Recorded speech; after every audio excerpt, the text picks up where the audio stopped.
Bonjour très chers amis internautes, je tenais à faire cette courte vidéo pour vous expliquer un peu à propos de la vidéo que nous tous on voit sur le net. Donc je voulais juste vous dire que c'était par erreur, la salle était petite et du coup M. Koffi Olomide il voulait parler au soliste. Si vous regardez bien la vidéo, vous allez voir que ses yeux allaient vers le soliste et en même temps quand il a vu qu'on a fini, il voulait m'encourager pour me dire que ça va, parce que ça fait très longtemps que je ne suis plus sur scène, donc c'est à cause de ça. Et comme ses yeux regardaient un peu plus loin, et du coup il voulait faire ça pour m'encourager, et sa main est passée par derrière, donc c'était pas un acte qu'il a voulu me manquer du respect ou quoi, rien du tout, et c'était vraiment par erreur. Koffi Olomide c'est quelqu'un que je respecte beaucoup, Koffi Olomide c'est quelqu'un que j'admire beaucoup, et il ne peut pas me manquer du respect.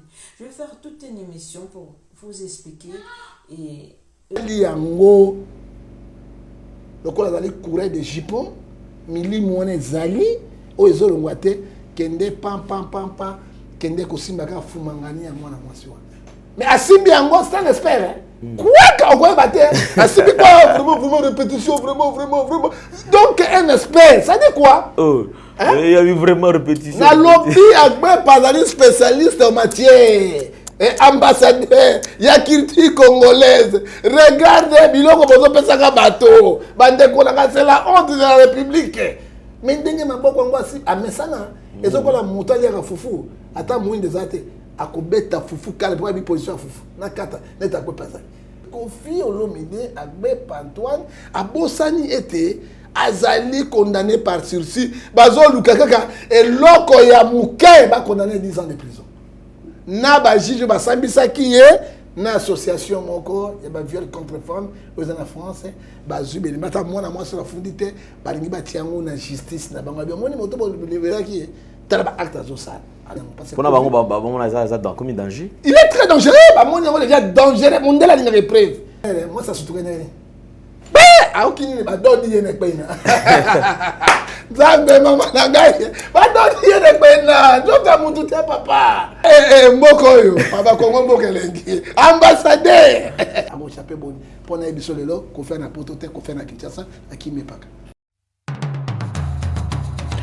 Vous êtes et voulez-vous investir à Kinshasa? Voulez-vous réjouir de vos business? L'opportunité à ne pas rater. Toronto City VIP à Maluku, un des meilleurs endroits pour résider ou implanter votre business. À quelques minutes du fleuve Congo, le fleuve de nos ancêtres, juste en face de la zone économique si spéciale qui est le quartier commercial et industriel de Maluku. Waouh! Non loin du centre de ville Maluku, un quartier en pleine expansion, à quelques mètres du Macadam. Toronto City vous propose un terrain de 20 mètres sur 20 avec des bornes cadastrales. Sur un site accessible, urbanisé, avec espace de jeu, espace vert, magasin, centre médical, marché, etc. Nous disposons de terrains de 20 mètres carrés à un prix abordable. Donc, je voulais juste faire l'appel à nos frères de la diaspora, de partout où vous êtes, en Afrique, en Amérique, à l'Océanie, à l'Europe, en Asie, pour venir acheter les terrains, les parcelles de 20 mètres carrés que nous sommes juste en train de morceler. Vous allez bien voir qu'il y a des bornes, il y a même les travaux qui sont juste en train d'effectuer. Donc le terrain est bel et bien assuré. Il y a l'eau non loin de nous, vous allez voir, derrière moi c'est la régie des eaux. De l'autre côté c'est le société Vodacom, et devant moi c'est juste World Vision.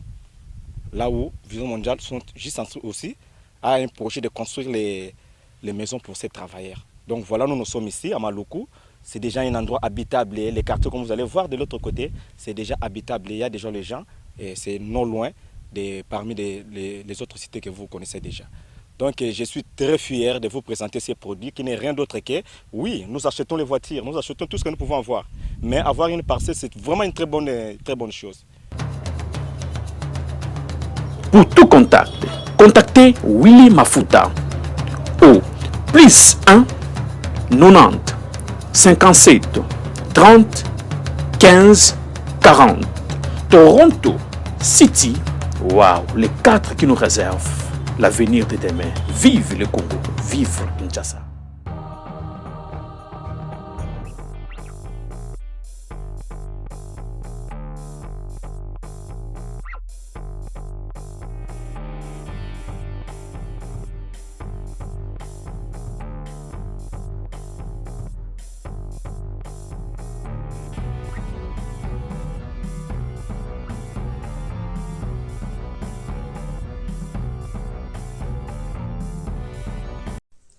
Bonjour très chers amis internautes, je tenais à faire cette courte vidéo pour vous expliquer un peu à propos de la vidéo que nous tous on voit sur le net.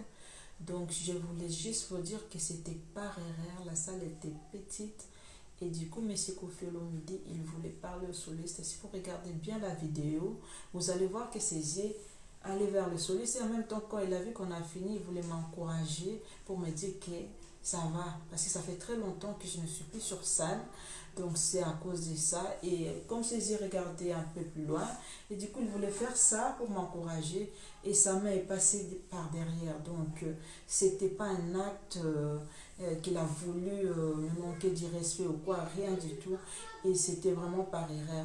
Koffi Olomide c'est quelqu'un que je respecte beaucoup, Koffi Olomide c'est quelqu'un que j'admire beaucoup, et il ne peut pas me manquer du respect. Je vais faire toute une émission pour vous expliquer et brèche mosusu tout à l'heure ezali brèche au Italie la vidéo qui est en train de circuler ya ndeko ambassadeur ya culture ya mboka na biso tant on a vidéo réaction ezaki nini pesanga lo sako pour faire des femmes opesa mibale moko yango wana nyoka ata longoli mposo akochange te akotiraka nyoka prophète Ngefa lo sako balongolaka nyoka miyoyo te omona zola nyoka ezalaka te akododa yo ça dit quoi monsieur l'ambassadeur il y a culture congolaise faute il y a moi je pose faute dans la présidence de la République. Je vous demande le conseil du président, il faut aider le président. Le président n'est pas magistrat. Bah aider la nini les sous-sous. Parce que il n'y a pas de conseiller. Il n'y en a pas. Dans le dossier, monsieur l'ambassadeur, problème est nini. Problème est nini. Tant que tu as un ambassadeur de la culture congolaise, na kanisa ki papa Wemba défait papa Wemba. Na kanisa ki Luambo Makiadi. Na kanisa ki Madiata. Wemba le Congolais c'est mon Madate ya kufa. Mais akufa pauvre. Na kanisa ki kokolo le Wendo Kolosoi. Et na kanisa pe Madilo. Titre ambassadeur de la culture congolaise, et la culture nabiso ebani mokili mobimba. Il faut la modèle. Ce que dit la Bible dans Ephésiens 3, versets 17 à 19. Vous avez la modèle exemplaire. Si tu parles bien dans le chapitre 1, versets 1 à 3 à 4. Pour nangai, nalobaka na yo aller, bakabolaka ba passeport diplomatique lokola mayebote monsieur Alain. Ezali culture ya mboka. Valeur ya mboka lokola mayabote to suka na bosambolo. Ça dit quoi? Titre wala pona ngai banga ba pesa ngona nyoka longo. Ni wera ni shibe ni quoi c'est nyoka longo Josa. Et Josa azali un intello. Dengo mona kaiwa. Monsieur l'ambassadeur pèse un intellectuel. Azali intello mais Bible singa dans Ecclésiaste chapitre 1 verset 18 soki sagesse leki ebele ozali comme ça passe yo moko pe ozali komi kaba okomokola bololé. C'est la parole du Seigneur. C'est la parole du Seigneur ndenge lobi boye papa ngai te. Et puis donc na Esaïe apesi na 44 verset 25. Lokola nzambe apesi bino mayele ko sala yango te nzambe akolongola mayele akopesa lokola liboma osala makambo na Yaoul. Ça dit quoi monsieur Antoine Agbepa qui si Congo sonné. Ça pour retirer passeport un pays où ils allaient et ça fonctionner il faut pas retirer parce que ça fait la honte et la culture congolaise. Ça dit quoi?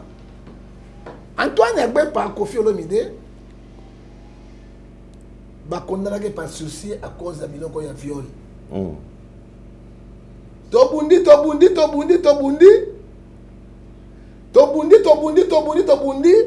Ngai bana na kene pa Kofi ba diaspora so ba sanzanga.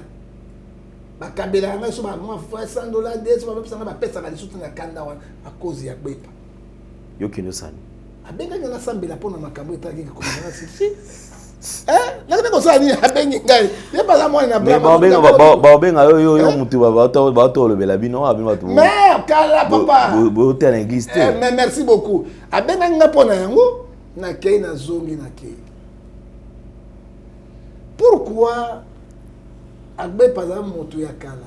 Tango bango ba beta musique na papa oyemba to bana mike bazo tia biso na awa na poto tala bango. Mais so avec mino ba petit boninga. Bon likambo daza mo azali. Les azolinga. Non azali vie. Kofi azali vie na biso. Denis les azolinga. Mais wana yanki. Yanki na yanki ba kutanga ba yanki. Mais Kofi azali vie na biso na bonzambe ya mwana. Parce que papa wemba azali vie na ngai mais na bonzambe azali mwana na ngai enfant spirituel na ngai. Ce n'est pas normal. Comment Kofi n'a pas sa pas son message, verset 15, ne touchez pas mes ne faites pas mal à mes si vous ne touchez pas en Zambie, n'a pas ça, nous avons un esprit carrément à Deutéronome 28, verset 28. Kofi n'a pas le Camerounais. Autant que comme on a sauvé qui a ta prière dans les Zambie yokakia. Comment on a mis son nabatou? Les choses cachées sont à l'internet, monsieur.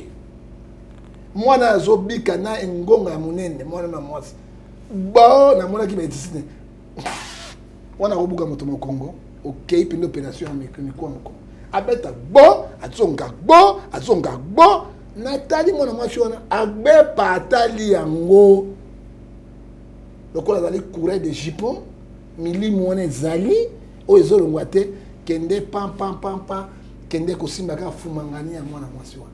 Mais Asimbi Ango, c'est un expert. Quoi qu'on va battre? Asimbi quoi? Vraiment, répétition, vraiment. Donc, un expert, ça dit quoi? Il y a eu vraiment répétition. Na lobby Agbe Pazali spécialiste en matière. Et ambassadeur, Yakirti congolaise. Regardez, biloko bozo pesaka bateau. Bande konanga, c'est la honte de la République. Mais ndenge maboko ngo asi amesana. Ezokola mutali ya fufu. Ata muinde zate. Akobeta fufu kale pour une position fufu na kata neta ko pasa ata tambula kuna baba ati toke adodi ko do dabe adodi ekpena akangi ekpena angaye ekpena adodi ekpena bake vraiment répétition mo devenu vraiment vous bien beau na landi yango na seki na se orke ba vidéo zalaki ba téléphone zalaki ba zubi image wana bapanzi yango partout et Kofi Olomide Agbe Antoine abosani été azali condamné par sursis bazo lukaka et loko ya muke ba condamné 10 ans de prison. Alors eloko na zo biso lelo yo et panzani partout na ba juge ba sambisa kiye na association moko ya ba viol contre femme aux en France ba zubi ni mata mwana mwasi la fundite ba lingi ba tiango na justice na bango moni moto bo libérer qui talaba acte azosala. Alors pour ngai Ephésiens 5 verset 11 n'a condamné parce que pour na dans combien danger? Il est très dangereux. Ba moni yango déjà dangereux mundela linga épreuve. Mundela épreuve ba moni épreuve ya ekpena. Est-ce que ba tout ça ba courage à la RRT liboko kaka ça erreur moi ça surtout nene. A okini ba dodi yene ekpena. Zambe mama na ngai ba dodi yene ekpena. Joka mutu te papa. Gaye John mboko yo papa Kongo mboko lengi ambassadeur moi ça suis vraiment que le mboko ça c'est pas ça dit quoi Kofi Luka Nzambe mon frère moi je t'aime beaucoup toi de mboko c'est mon frère attends les autres bêta mais makile zoganga makile za Luka Nzambe ne 55 verset 6 alors le ko la hier azali suivi ba te belé ba linga kaité ba Kofi ba soka ba courager moko ka bana ya boudin o ba tekaka ta ufinga bango ba yaka baza kuna te mais ba bimisi nyoso polé tamboli muki de mobimba on a zo biso de loyo pa position ba onje violence contre les femmes ça nous s'organiser avec les preuves. À mon chapeau, pour nous émission de l'eau, qu'on fait un prototype, qu'on fait un Kinshasa, à qui me pas. Alors, qu'on fait Nifa. Dès qu'on a moi makambo bandi ko bima moi belé les sola moi dès que moi le bique il faut tout na ba tout na la mort de Jésus. Ce mouton a vu ba tout na la mort de Jésus, c'est que ayebi bino très bien. Oh la mort de Jésus o ba o le belawana neo. Et la mort de Jésus comment on a la mort de Jésus penza o ça la succès o ça la succès ça n'est la mort. La mort de Jésus y a moi na kasi. Comment on a la mort de Jésus? Deuxième combo ils allaient yobo ngobola encore. Yobo. Yobo. Bato le que papa la Luca la mort de Jésus tout naïe question wana. Moi na mort bazolo bisola moi si mort zo tambola awa. Yo tikala ko mona ndeko wana te. Mais c'est Alain nako tanga liloba nzambe pona loba na mwana wana na mwasi wana asili ko bima asili ko loba nakoki kotanga na kati ya Biblia ndenge Bible zoba na Proverbe 12 verset 10 et bisibiso eloko moko boye la haine excite les querelles 10 verset 12 l'amour couvre toutes les fautes. Ça dit quoi? Proverbe 10 verset 12 ça dit quoi? Oui, bien, Alain, elle est tout ça, la maranacée dans l'air, dans la scène mabélé. Ce que tu as dit, c'est que il faut payer, ça dans l'esprit, il y a Kubanga Nzam. Bas esprit, il y a repentance sincère dans Joël chapitre 2, verset 12. Parce que si on a monné dans Proverbe 14, verset 27, alors la crainte de Dieu, ce n'est pas le commencement de la sagesse, mais la crainte de Dieu est une source de vie pour te détourner dans les pièges des démons. Et dans le moment où on a bima qui n'a makambo wana, pas tout dans la mort de Jésus, oui, je connais l'histoire, mais avec l'amour que j'ai avec mon frère. Ce qui n'a pas été à Denis, il n'a pas a changé. A loqué le binazan. Azonga Denis, c'est à Calais, à Stade de Martyr, qui est à pétage. Dans tout cela, dans la mort, oui, je connais l'histoire. Mais à cause de l'amour, à cause de l'Oukapé, dans Hébreu 12, verset 14, je tiens un point d'interrogation. Et dans la vraie, le Kouta, moi je sais, mais je ne peux pas prononcer. Merci quand même parce qu'on est allé Boulingo, aux allés témoigner quand même. Je préfère Kaka. Ngamo motema nanga sanduku yangonde ebi makambo ezali kolekana. Alors je crois que bande comme ça albité eza acharnement te eza batonde balukane ba détruire bazana ba jaloux lokola déjà faux pétage ezo bima yango ba komonga ba déstabiliser ye moko pe na cher alobi kiza lisanga moko basala na Nzambe o bazo lukisa ba luka ko détruire hier. Réaction nos amis. Mais ce qu'on détruit, on détruit des fois. Moi, c'est détruit, moi. Hein? Oui, bien. L'homme prudent voit les mains de l'eau et se cache. Dans la vie, il faut être prudent comme les serpents, ce que dit Matthieu 10, verset 15 à 16. Oh, tout ça, nous avons on a Proverbe 15, verset 3. Hein? Va combattre en Zambété. On sait complot combien de femmes la bonne. Où il y a ça dans la Bible, le Galate, verset 6 à 7, on ne se moque pas avec Dieu. C'est que l'homme va s'aimer, il moissonnera. Donc, c'est le Bible, il dit au Kangaï. Je ne sais pas si c'est dans la famille. Maman Rose Bazawana, Moussouba pote, je ne sais pas. C'est la honte de la famille, monsieur. C'est la responsable, c'est la honte de la famille. Moi, c'est la honte. Premier conseiller à Moutazani, conseiller, c'est la femme. Ils ont honoré Nzambete. Moi, je sais aller. Moi,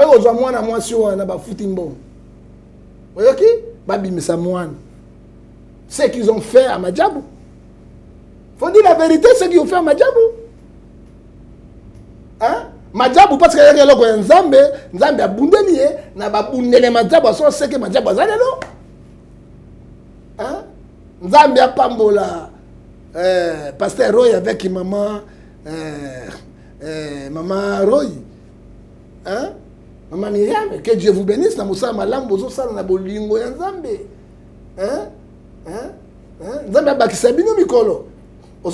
Parce que madjabu abika ki pona nini? Madjabu azaki na vérité. Papa, bato baboma Yesu, c'était des sacrificateurs. Ezali bato à l'état te ba sacrificateurs, bazali réunion. Baboma Yesu papa ya mwana nzambe. C'était les sacrificateurs qu'on blague ba sa nzambe. Te ba réunion de Salema. Ça c'est vrai. Hein? Hein? Tango ya ke lobby na kati ya nini ko sala na kati ya boîte de nuit mon chef frère. Un pasteur qui entre boîte de nuit avec Banabasi Amine. Tikata à toi na bingonga à dota de tabine boyeba. Boyeba pinda koyeba ba kena side de so motoko a confier ko banga de sindegi. Bo bazana confier ko Irak. Akubanga de sindegi na ba faire. Ça dit quoi monsieur tant que ko ebimi na tout Nzambe na bonde Nzambe, je dis à mon frère sincèrement avec l'amour de Dieu. Esaïe 55, verset 6 à l'Ukelongi Nanzan. Hein, papa?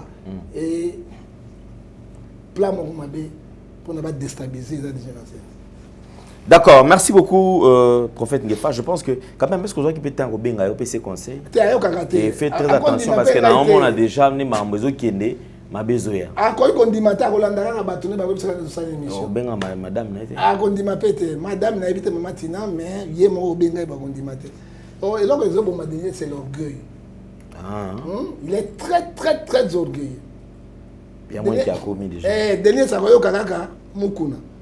Il y a Mukuna, Babébana, Agasoni, Babébana, Akepambi, Babébana, Akoyoka, Marcelo Batoana. Mais Motanibo Mako Manamboka, Ayoki Baniba Tumbamboka, Paiko Big Samboka. Sage Ayoki Paibisiroi. Et écoute aussi n'écoute rien. C'est contre rien. C'est ça. A condimana ete obengi a condimate. Or que ma beza li bosone tali kamunene ba bimisi yango. Mwana mwasi wana baza cheba oyo azolo bana mwana. Boye. Eko baby saidi susu makasi koleka. Eloko yazo asage science intelligente na kata chaîne azolo ba. Eloko azapi yango.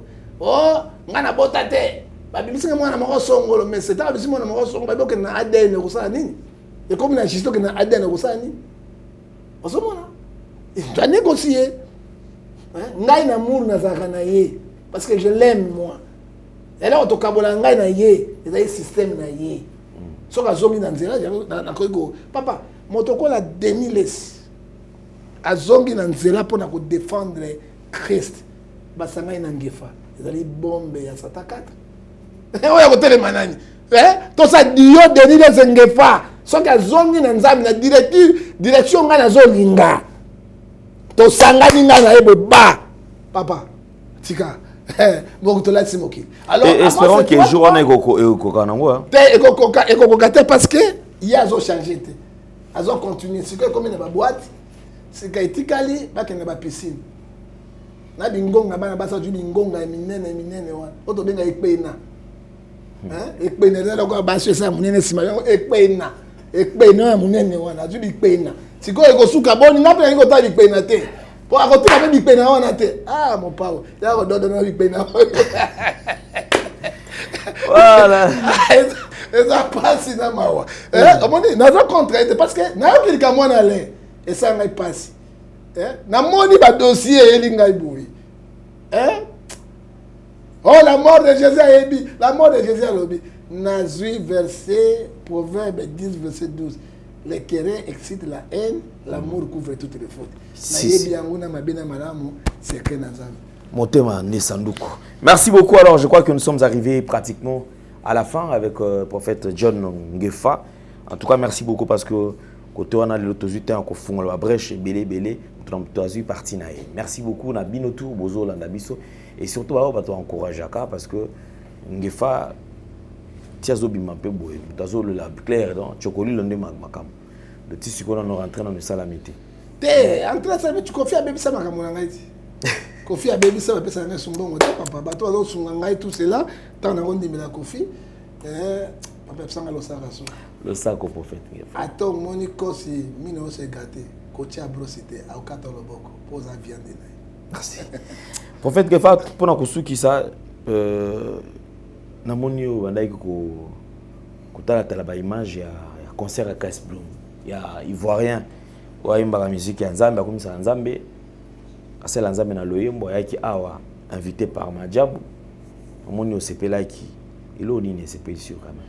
Non, tant on a mon yango, mais c'est l'air, c'est il fallait na comme kuna, invitation yaki na retard, tout le monde qui en route. Nana lingara moto yo a financera œuvre ya Nzambe. Parce que Bible ezo ibisa biso na Apocalypse 14 verset 13 les bonnes œuvres Nzambe atinaka moto tina liwa ko zoya. J'ai béni dans le couple Madjabou pasteur Bondo, que mon Dieu te bénisse. Maman Myriam, tu bien maman de maman. Nzambe apambola bino na motema malamu tozana yango. Oyebi tozoki.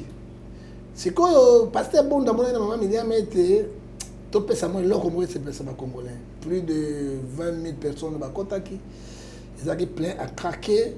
Bana ba beti musique na sepena qui pense que somme 150 verset 6 lobby tout ce qui respire loue l'Éternel. Donc to kumisa kinzambe.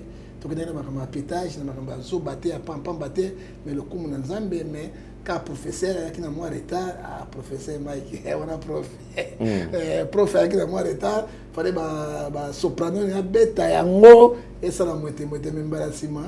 Donc, il y a un couple Madjabou, il y a un professeur, il y a une musique congolaise, surtout dans les religieux, un bêta, il y a un bêta, il y a na ye na mai na miso koluka yo e rombe mobali nakangami professeur Mike papa pardon prof vraiment Mike mais nakangami ko ka soutenir je manque les mots ado Congo a ba talent il faut ton di maka motoka soka kufite mais c'est n'est pas spécialiste na journaliste na ton di ma musala na yo donc un grand professeur de musique donc Mike Kalamba il faut ton di maka bango papa wa couple Madjabou musala malamu Nzambe apambola bana Kinshasa ba sepeni le coup masan de lui ezonge pa yanza. Merci beaucoup. Alors toute chose qui commence bien doit nécessairement finir bien. Alors Tokutani très très prochainement. Nabanzi lelo bato mabanga bazate. Quand Jésus-Christ l'homme de Galilée. Grand prêtre Jésus-Christ. Grand prêtre Jésus-Christ. Azwa lokumu. Vraiment. Merci beaucoup Tokutani. Très très prochainement, nous avons reçu pour vous prophète Ngefa.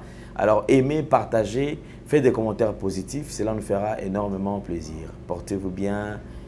Merci à Rémi qui a la prise de vue, accompagné de Sarah Mbala. Et encore une fois de plus, nos sincères condoléances à Gédéon Loaï. Alors Tokutani prochainement. Au revoir, bye bye.